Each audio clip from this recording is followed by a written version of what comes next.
Today I'm reacting to a podcast featuring Mufti Yasir Nadeem Al-Wajidi on the Help Ex-Muslim channel. Before responding, I want to summarize the discussion fairly.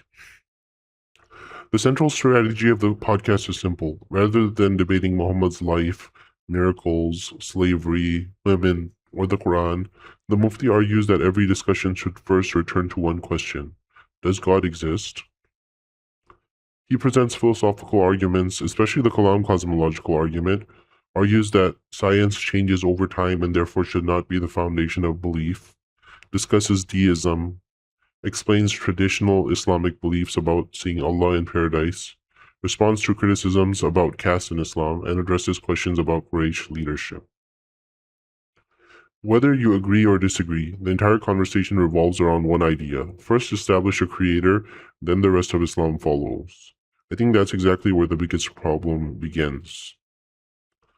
My central thesis is this: God's communication strategy makes no sense. Not because God couldn't exist, not because philosophical arguments are impossible, but because if Allah truly wanted every human being to know Him, I would expect His communication to look completely different from what we actually observe. The evidence doesn't look divine, it looks remarkably human. The Mufti presents philosophical arguments for God. Even if I granted every one of them, what have we established? Only that some creator might exist. We haven't established Allah. We haven't established the Quran. We haven't established Muhammad as a prophet. We haven't established miracles. We haven't established Islam. Suppose tomorrow every atheist on earth accepted that a creator exists. Would they all become Muslims? I doubt it. Maybe 10%. Because the difficult questions only began after generic theism. Here's the question I kept asking while listening. Why is an all-powerful God communicating like this? One man, one language, one book, one region, 14 centuries ago. Then, silence. If Allah wants every human being to know Him, why stop speaking?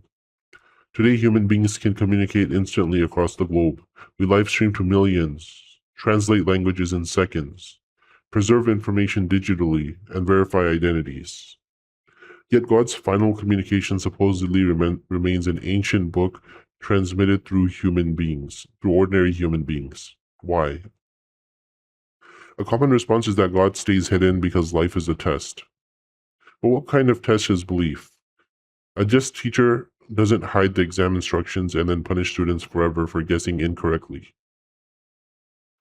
First, make your existence unmistakably clear, then test honesty, compassion, justice, mercy, courage.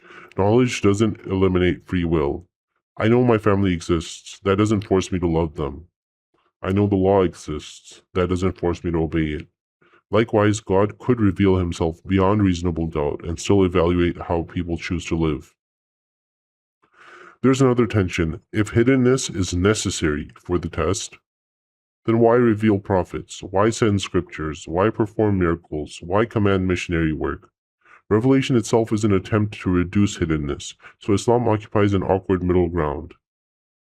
God is hidden enough that sincere people can reasonably doubt, yet visible enough that disbelief can supposedly deserve eternal punishment.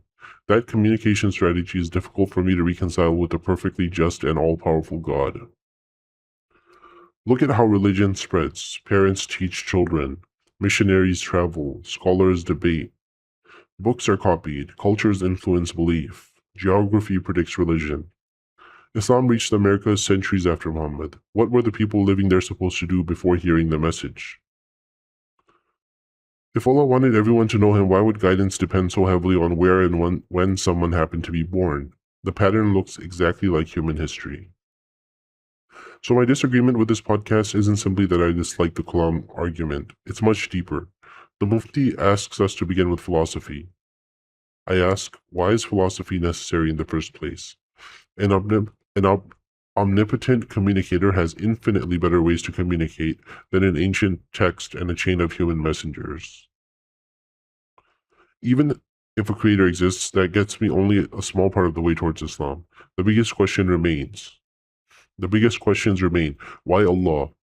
Why Muhammad? Why this book? And above all, if Allah wants humanity to know Him, why does His communication look exactly like that of an ancient human civilization rather than an all-powerful God? Those questions are why I remain unconvinced.